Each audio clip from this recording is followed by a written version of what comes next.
Hello everyone, success to sociology पर आप सबका स्वागत है। अगर आप लोग इस चैनल से पहली बार जुड़े हैं तो चैनल को सब्सक्राइब करिएगा। क्लास पसंद आए तो वीडियो को लाइक करिएगा और इस चैनल को और ज़्यादा लोगों तक शेयर कर दीजिएगा। यहाँ पर सोशियोलॉजी से संबंधित क्वेश्चन कराए जाते हैं जो आने वाले एग्जाम के लिए इम्पॉर्टेंट है। आई होप आप सबकी स्टडी भी अच्छी चल रही होगी। तो चलिए आज की क्लास को शुरू करते हैं। और आज का पहला क्वेश्चन है, निम्नलिखित में से कौन सा कथन सही ढंग से अधीनस्थ परिप्रेक्ष्य की पहचान करता है? समाज का अध्ययन करने के लिए एक दृष्टिकोण एलीट के दृष्टिकोण से, विकसित देशों के समाज में परिवर्तन का वर्णन करने के लिए समाज के आधार स्तर पर जनता के बीच क्या होता है, इस पर लोगों का इतिहास अधिक ध्यान केंद्रित करता है। एक दृष्टिकोण उत्तर आधुनिक समाजों के अध्ययन के लिए अधीनस्थ परिप्रेक्ष्य के बारे में कौन सा कथन सही है? राइट आंसर बताइए। राइट आंसर क्या होगा?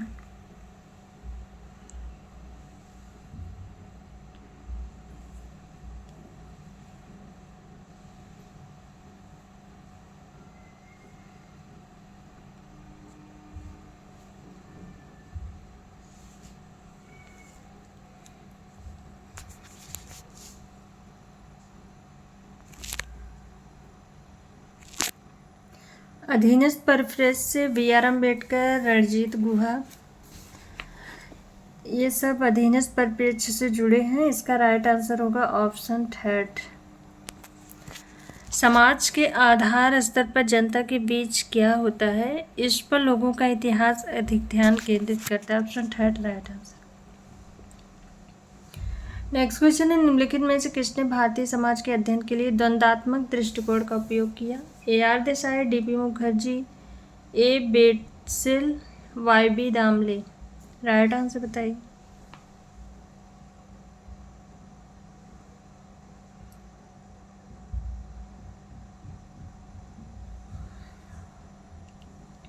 भारतीय समाज के अध्ययन के लिए द्वंद्वात्मक दृष्टिकोण का उपयोग किसने किया है?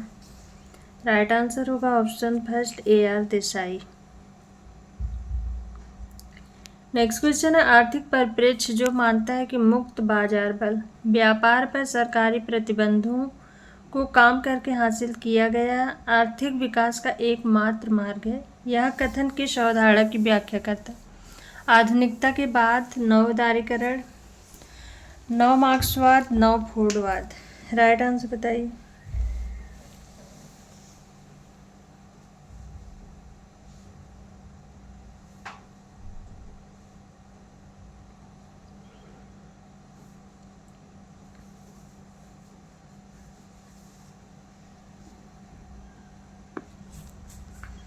तो नव उदारवाद होगा इसका right answer. Option second right answer. नव उदारवाद नीति मॉडल में राजनीति और अर्थशास्त्र दोनों को शामिल किया जाता है। नेक्स्ट क्वेश्चन है, निम्नलिखित में से किसने सामाजिक संरचना को ठोस आबादी, उसके व्यवहार से अमूर्तता, एक दूसरे के सापेक्ष नियमों को चलाने की उसकी क्षमता में अभिनेताओं के बीच संबंध प्राप्त करने के प्रतिरूप या नेटवर्क के रूप में परिभाषित किया है? ऑप्शन में है C.W. Mills, S.F. नॉडेल, H. गेरथ, R.K. Merton. Right answer बताइए। किसने संरचना को इस तरह से परिभाषित किया? ठोस आबादी, अमूर्तता, सापेक्ष नियमों, अभिनेताओं के बीच संबंध, नेटवर्क प्रणाली। राइट आंसर होगा option second S.F. Nadel. Next question है, उच्चतर बाल निर्भरता अनुपात किसका परिणाम है? जन्म के समय बढ़ती जीवन प्रत्याशा, बाल श्रम का अधिक अनुपात, उच्च प्रजनन दर, बुजुर्ग लोगों का प्रवास।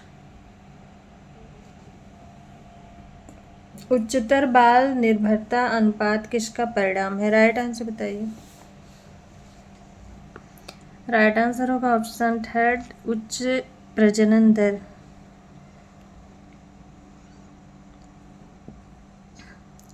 नेक्स्ट क्वेश्चन है, किसने तर्क दिया यहाँ तक कि भारतीय समाज में परिवर्तन का अध्ययन इनकी गहन जड़ परंपराओं का अध्ययन करके किया जाना चाहिए? यहाँ तक कि भारतीय समाज में परिवर्तन का अध्ययन इसकी गहन जड़ परंपराओं का अध्ययन करके किया जाना चाहिए। A.K. Sharan, D.P. Mukherjee, A.R. Desai, M.N. Srinivas. Right answer बताइए।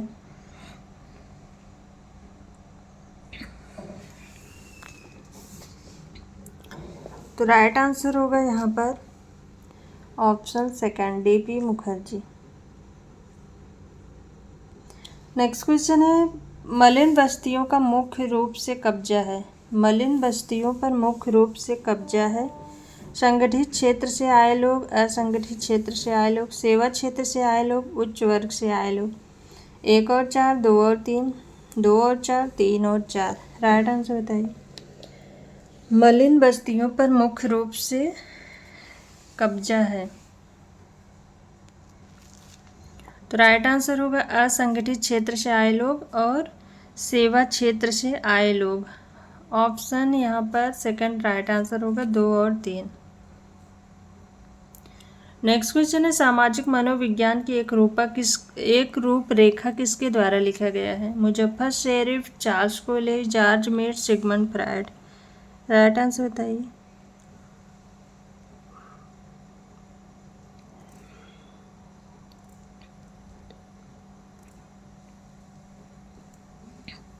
सामाजिक मनोविज्ञान की रूपरेखा ये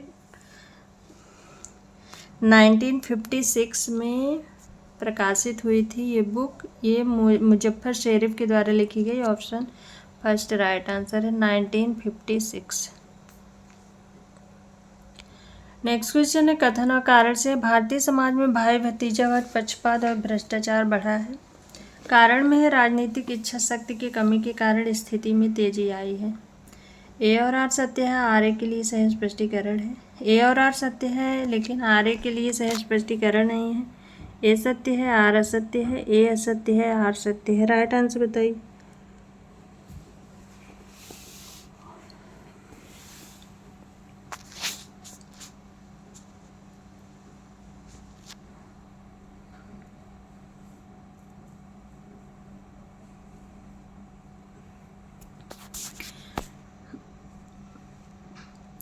भारतीय समाज में भाई भतीजावाद, पक्षपात और भ्रष्टाचार बढ़ा है। राजनीतिक इच्छा शक्ति की कमी के कारण स्थिति में तेजी आई है। तो राइट आंसर यहाँ पर होगा ऑप्शन सेकंड। ए और आर दोनों, कथन और कारण दोनों सही है लेकिन स्पष्टीकरण सही, ए का आर स्पष्टीकरण सही नहीं है। नेक्स्ट क्वेश्चन सुमेलित करना है। Book view,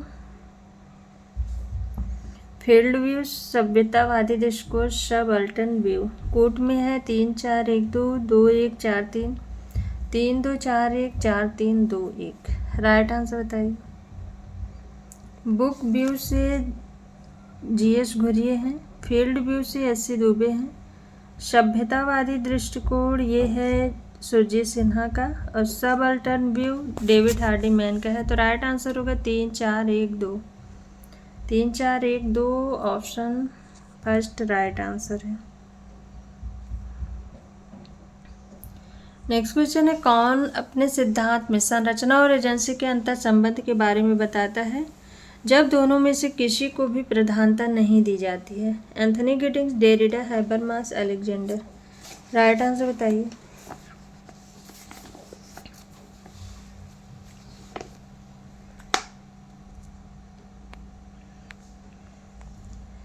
the constitution of society 1984 में ये बुक प्रकाशित हुई थी। एंथनी गिडिंग्स की बुक है। इसमें इन्होंने संरचना सिद्धांत दिया था।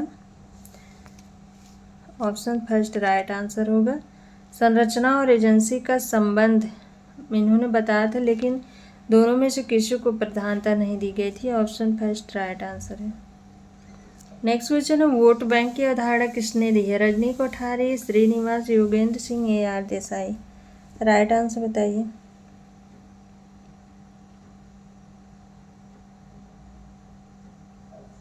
वोट बैंक की अवधारणा श्रीनिवास की है। ऑप्शन सेकंड राइट आंसर है।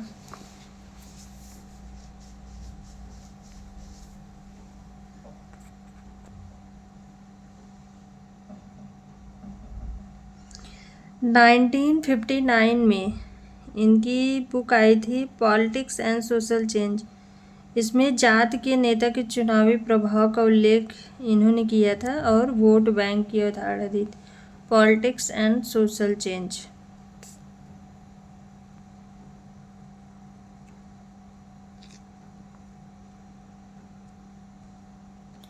नेक्स्ट क्वेश्चन है, निम्नलिखित में से कौन सा मनुस्मृति में मिश्रित जातियों को दिए जाने वाले विभिन्न दर्जों के संबंध में सही नहीं है। वर्ण व्यवस्था में एक दर्जा कम की पत्नी से जन्मे बच्चों को द्विजों के भाग के रूप में स्वीकृति मिलती है। वर्ण दर्ज के हिसाब से 2 या 3 डिग्री नीचे की महिला से जन्मे बच्चों से शूद्रों में एक नया समूह निर्मित होता है। यदि महिला का संबंध दर्जा पुरुष के दर्जे से ऊपर होता है तो ऐसे विवाह की संततियों को माता पिता के दर्जों के नीचे रखा जाता है। अनुलोम विवाह को प्रतिलोम विवाह की अपेक्षा अधिक पवित्र कानून का उल्लंघन करने वाला माना जाता था। राइट आंसर बताइए। सही नहीं है इसमें कौन सा, मनुस्मृति के अनुसार कौन सा सही नहीं है। राइट आंसर बताइए।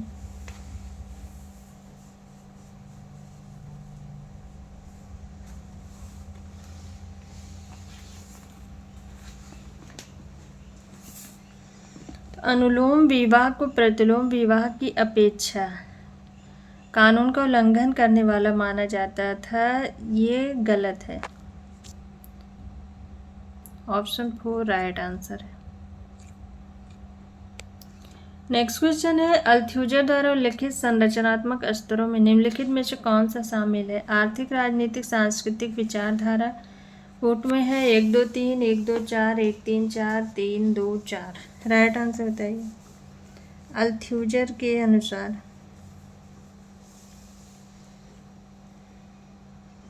राइट आंसर होगा यहाँ पर आर्थिक, राजनीतिक और विचारधारा। ऑप्शन सेकंड राइट आंसर है।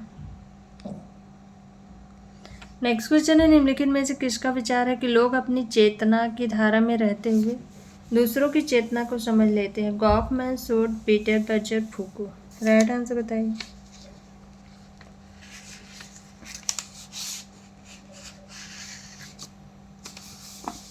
राइट आंसर होगा यहाँ पर option second Alfred Schutz. Next question है, अन्वेषक के संज्ञानात्मक इरादों से प्राकृतिक और सामाजिक विज्ञान के बीच अंतर उत्पन्न होता है। यह दृष्टिकोण किसका है। Auguste Comte, Emile Durkheim, Karl Mannheim, Max Weber. Right answer बताइए। अन्वेषक के संज्ञानात्मक इरादों से प्राकृतिक और सामाजिक विज्ञान के बीच अंतर उत्पन्न होता है।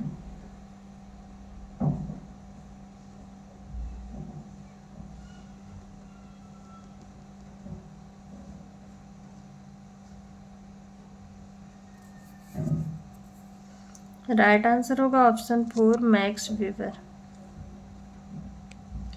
नेक्स्ट क्वेश्चन है, निम्नलिखित में से कौन सा मूल्य हमारे समाज में सर्वश्रेष्ठ रूप से वैश्वीकरण हेतु संदर्भित किया जा रहा है। एकल सांस्कृतिक मूल, बहुसांस्कृतिक मूल, क्षेत्रीकरण, आत्म केंद्रितता। राइट आंसर बताइए।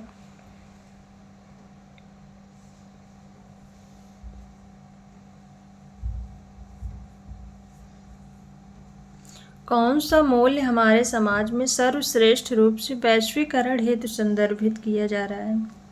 ऑप्शन सेकंड राइट आंसर होगा बहुसांस्कृतिक मूल्य। नेक्स्ट क्वेश्चन कथन और कारण से है, बड़े पैमाने पर विकास परियोजनाएं जैसे बांध और खदानें हाशिए के लोगों से प्रतिरोध पैदा करती हैं क्योंकि पुनर्वास कार्यक्रम वास्तविक रूप से योजनाबद्ध नहीं है। कारण में दिया गया है, पुनर्वास कार्यक्रमों में केवल भूमि का मुआवजा शामिल है जो प्रकृति में आंशिक है। ए असत्य है, आर सत्य है। ए सत्य है, आर असत्य है। ए और आर सत्य है लेकिन आर ए के लिए सही स्पष्टीकरण नहीं है। ए और आर सत्य है, आर ए के लिए सही स्पष्टीकरण है। राइट आंसर बताइए।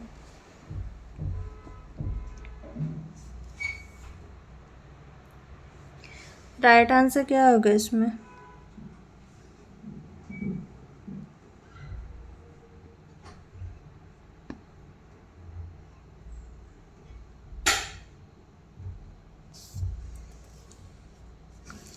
बड़े पैमाने पर विकास परियोजनाएं जैसे बांध, खदानें, हाशिए से वहाँ जो लोग बसे हुए हैं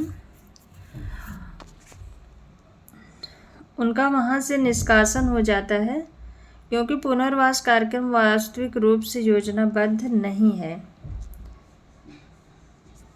ये सही है। पुनर्वास कार्यक्रमों में केवल भूमि का मुआवजा शामिल है, जो प्रकृति में आंशिक नहीं है।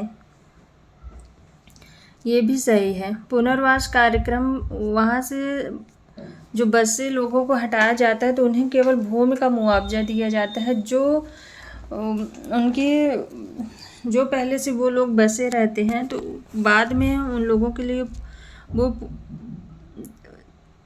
सिर्फ भूमि का मुआवजा उनके लिए काफ़ी नहीं होता है। तो राइट आंसर होगा यहाँ पर ऑप्शन 4। ए और आर दोनों सत्य है, आर ए के लिए सहज स्पष्टीकरण है। ऑप्शन 4 राइट आंसर है। नेक्स्ट क्वेश्चन है, शिक्षा पर नई नीति का कार्डिनल सिद्धांत। शिक्षा पर निवेश वांछनीय है, शिक्षा पर निवेश व्यर्थ है, वर्तमान और भविष्य में शिक्षा एक अनूठा निवेश है, शिक्षा पर निवेश अनुत्पादक व्यय है। राइट आंसर बताइए। शिक्षा पर नई नीति का कार्डिनल सिद्धांत क्या है? ऑप्शन 3 राइट आंसर होगा। वर्तमान और भविष्य में शिक्षा एक अनूठा निवेश है।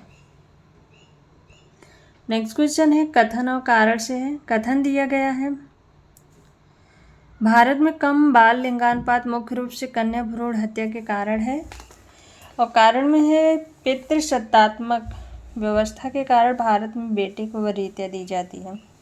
ए और आर दोनों सत्य है, ए सत्य है, आर असत्य है, ए और आर दोनों असत्य है, ए असत्य है, आर सत्य है। राइट आंसर बताइए।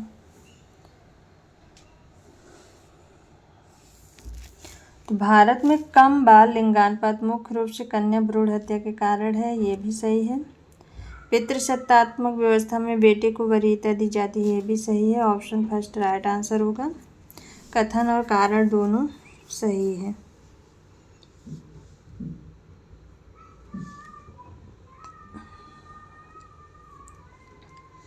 नेक्स्ट क्वेश्चन है, रिश्तेदारी संरचना के अपने अध्ययन में किसने यांत्रिक और सांख्यिकी मॉडल दिया है? Levi Strauss, James Frazer, Brown, Nadel. Right answer बताइए।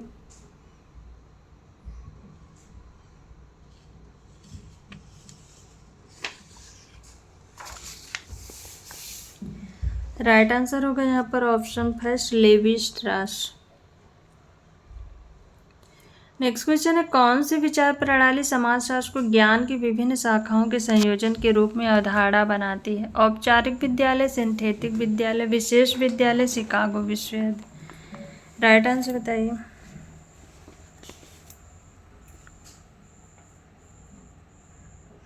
कौन सी विचार प्रणाली समाजशास्त्र को ज्ञान की विभिन्न शाखाओं के संयोजन के रूप में अवधारणा बनाती है?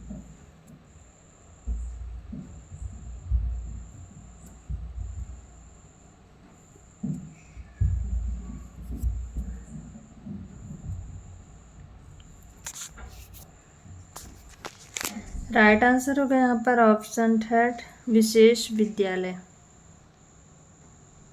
नेक्स्ट क्वेश्चन है, निम्नलिखित में से कौन सा भारत में विविधता का स्रोत नहीं है? धर्म, भाषा, राष्ट्रीय प्रतीक, संस्कृति। कौन सा विविधता का स्रोत नहीं है? तो राइट आंसर होगा यहाँ पर ऑप्शन 3 राष्ट्रीय प्रतीक।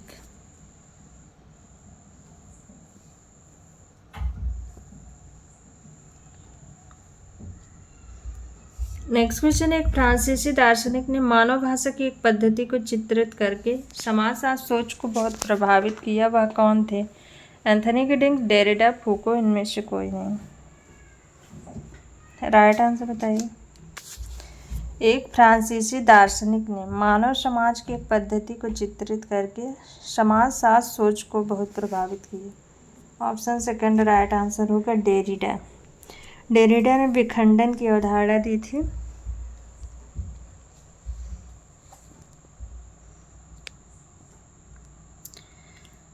नेक्स्ट क्वेश्चन, एंथनी गिडिंग्स के अनुसार संरचना क्या है? अभिनेताओं के व्यवहार के पैटर्न और मानक, नियम और संसाधन जो अभिनेता बातचीत के संदर्भ में उपयोग करते हैं, मान और आदर्श जो मानव के आचरण को नियंत्रित करते हैं, समूह और समूहवादी जो सामाजिक संपर्क के दौरान बनते हैं। राइट आंसर बताइए। एंथनी गिडिंग्स के अनुसार संरचना क्या है? ऑप्शन सेकंड राइट आंसर है। नियम और संसाधन जो अभिनेता बातचीत के संदर्भ में उपयोग करते हैं। नेक्स्ट क्वेश्चन होगा, नेक्स्ट क्वेश्चन है, गॉफमैन ने निम्नलिखित में से किन दो प्राथमिक फ्रेमों का उपयोग किया? प्राकृतिक, सांस्कृतिक, सामाजिक, असली। 1 और 4, 1 और 2, 1 और 3, 2 और 3। राइट आंसर बताइए।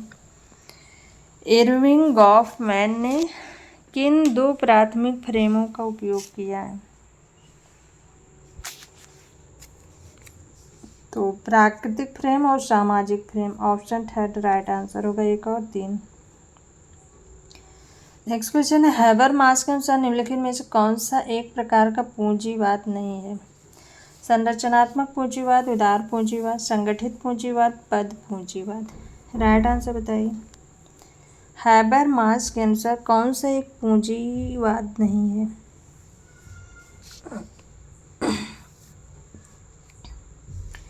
ऑप्शन फर्स्ट राइट आंसर है, सूचनात्मक पूंजीवाद।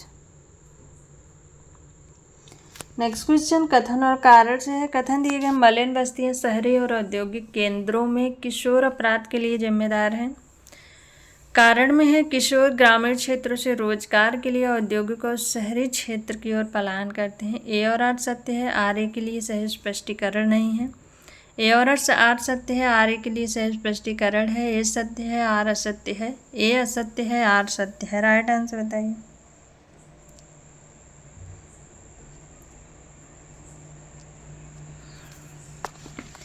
मलिन बस्तियां शहरी और औद्योगिक केंद्रों में किशोर अपराध के लिए जिम्मेदार हैं, क्योंकि किशोर ग्रामीण क्षेत्रों से रोजगार के लिए औद्योगिक और शहरी क्षेत्र की ओर पलायन करते हैं। ऑप्शन सेकंड राइट आंसर होगा। ए और आर सत्य है, आर ए के लिए सही स्पष्टीकरण है।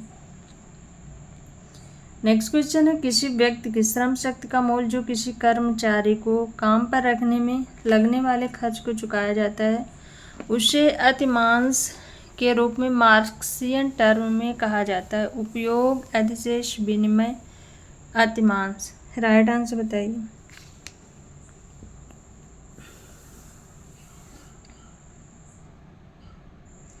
राइट आंसर क्या होगा?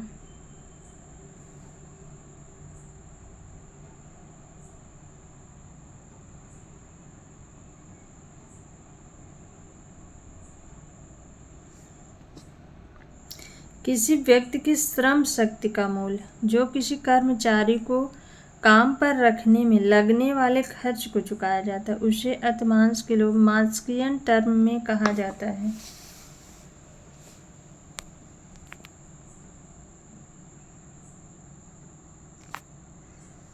राइट आंसर होगा ऑप्शन थर्ड, विनिमय मूल्य। नेक्स्ट क्वेश्चन है, the phenomenology of the social word पुस्तक किसने लिखी? गॉरफिंकल, अल्फ्रेड लकमैन, इनमें से कोई नहीं। राइट आंसर बताइए।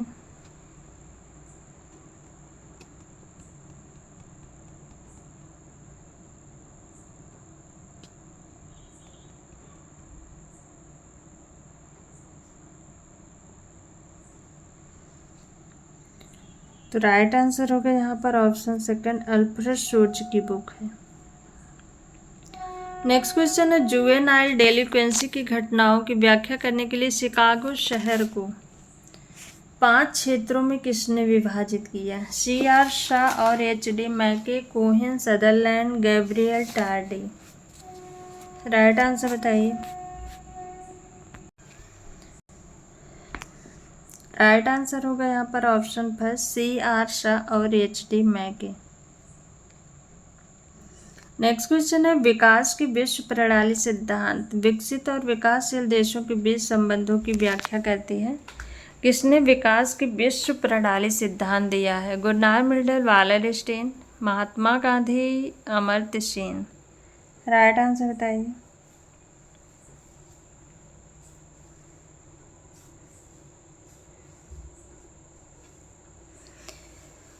विकास के विश्व प्रणाली सिद्धांत विकसित और विकासशील देशों के बीच की व्याख्या करती है। ये विश्व प्रणाली का सिद्धांत किसने दिया है? वालर स्टीन ने दिया है। ऑप्शन सेकंड राइट आंसर है। सो आज की क्लास यहीं तक। आई होप आप सबको ये क्लास पसंद आए। क्लास पसंद आए तो वीडियो को लाइक शेयर एंड सब्सक्राइब करिएगा। Thank you.